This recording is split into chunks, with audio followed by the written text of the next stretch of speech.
Okay, this here, I am not going to give what I typed in, but I'm going to try to explain a situation because I have seen this so many times in my life. And what I talk about mostly is the workplace environment. That's where I have been most of my life. And what am I doing sitting in a workplace environment, working around people of all different backgrounds and not understand not only my work, why I'm there, but to complete my work with understanding and getting to understand and always learning about how people are, right? And one thing that constantly puzzles me when it comes up is this type of behavior where, and it makes me want to go back to talking about the DISC personality assessment and,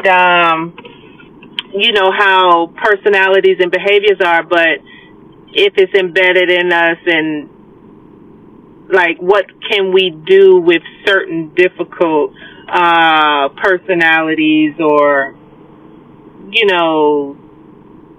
I don't know. But I have heard this situation I'm getting ready to talk about explained in a way where I've seen quotes and people say little excerpts. Let me see, what do they say? They say people will have way more than you, be doing way better than you, but they still they say they still want what you want. I ain't got nothing to want, but they I don't know. I don't know how to finish that. I didn't look it up, but after looking up what I did look up just now, it came back with this is when a powerful coworker is secretly insecure.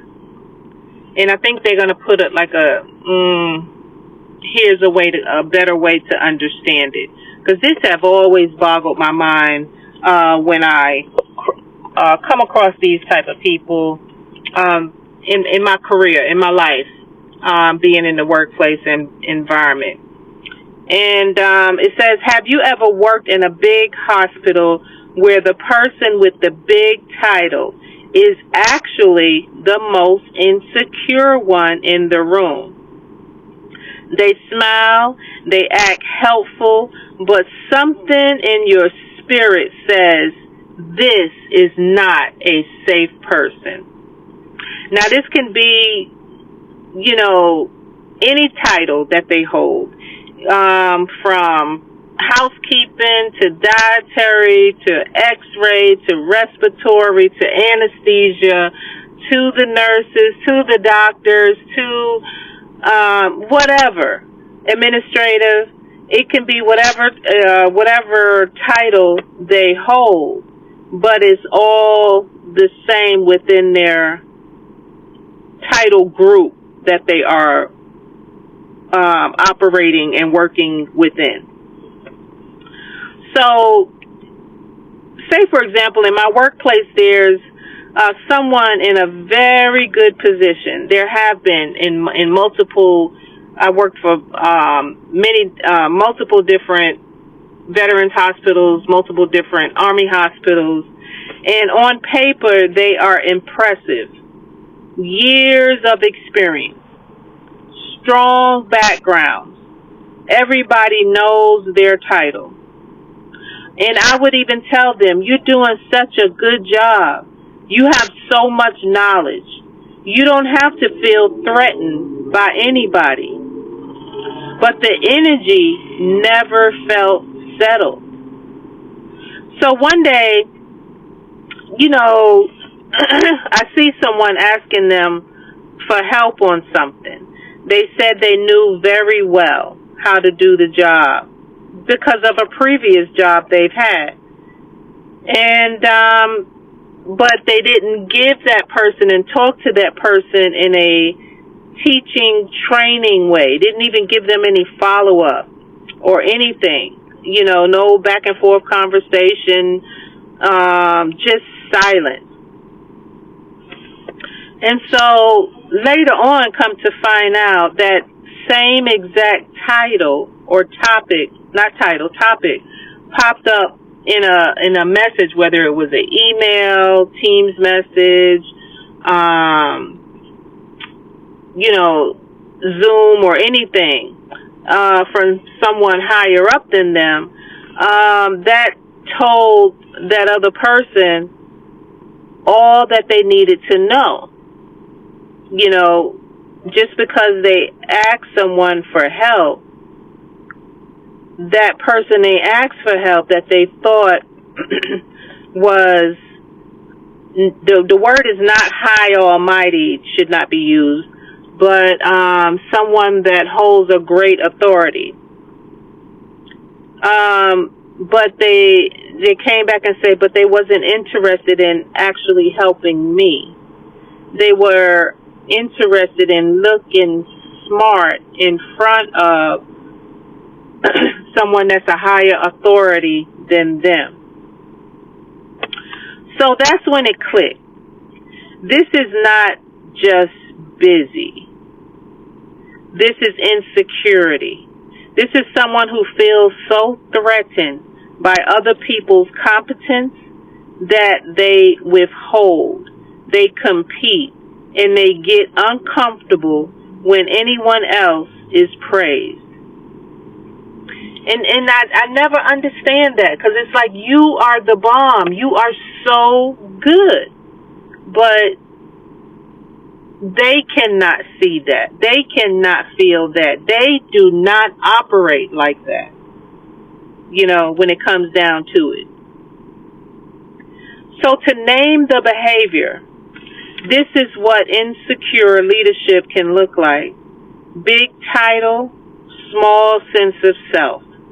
Needs to be the smartest one in the room.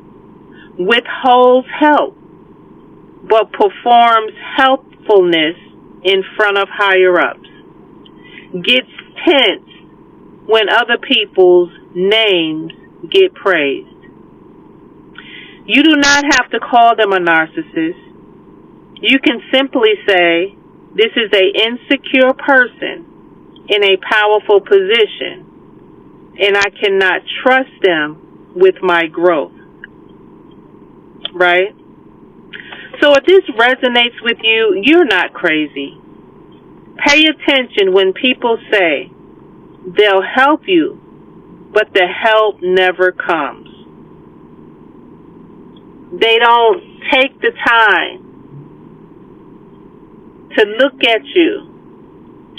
Like when someone will say, move over, and they start typing for you, boom, boom, boom, boom, boom, get to the end result, and then you get back in your seat and you're like, what the fuck happened? I don't understand. They didn't show me. I didn't get a chance to write anything down. Something so small as that I can give as an example. So information only moves upward, never sideways to support you. They seem bothered when others are recognized. They'll talk about that person that other people acknowledge and say that they've done good or they're doing good. And they'll say little sly things about that person. So you are allowed to adjust your expectations, protect your peace, and stop going to that person for support. Awareness is not manipulation. Awareness is self-protection. And I take that as you don't have to, me, I'm like, yay, I'm glad I got to know who you are whenever I see certain people like this or, acting this way. a lot of people say, I don't mess with people. I just can't be around people. I can't be bothered. But then it's hard for them to go to anybody to try to ask for questions or how to do this or how to do that, you know. And but me, it's like I'm gonna put my foot out there. I'm gonna put my neck out there and watch you, you know, grab the scissors and try to cut it. But you know, when the scissors are dull, and I realize who you are, I get happy because it's like, thank you for being who you are. I don't get mad at the person, but I learn that my position with that person going forward. I don't get mad if I confided in that person or embarrassed because I confided in that person or feel like a dumbass because I asked that person for questions. No, this is how I learn people. And this is what helps me to go forward in knowing how to continue with my work, with my interactions.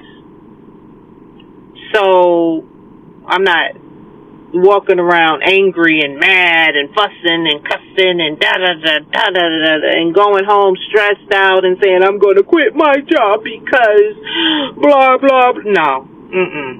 Let me get to know you. I get to, you know what's going on and who I can go to with what and who I know not to go to with what.